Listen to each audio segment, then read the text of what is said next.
Like so many of the things that I talk about on this channel, mosses, ferns, all that kind of stuff, lichens are something that really add a lot of interest to the world. And once you become aware of them and start looking for them, you'll see them absolutely everywhere. You'll be astounded by all their weird little shapes and eccentricities, their bright colors. I collected a lot of lichens for this video, and I didn't have to go more than a mile from my house. I discovered some really neat things. For instance, if you take a lichen and dunk it in water, saturate it in water, it'll actually change color.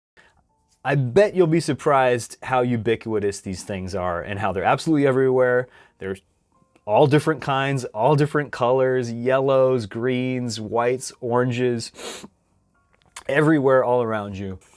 Scientists estimate that there's thousands of lichen species, maybe 20,000, but really no one knows because these things are everywhere. They're understudied. They're not very well understood. New breakthroughs in lichen science are happening all the time, which is so cool. And again, when you're a combination of up to 4 different species, there are quite a few different ways you can configure yourself. And so maybe our understanding of what makes a particular lichen species still needs to be developed over time.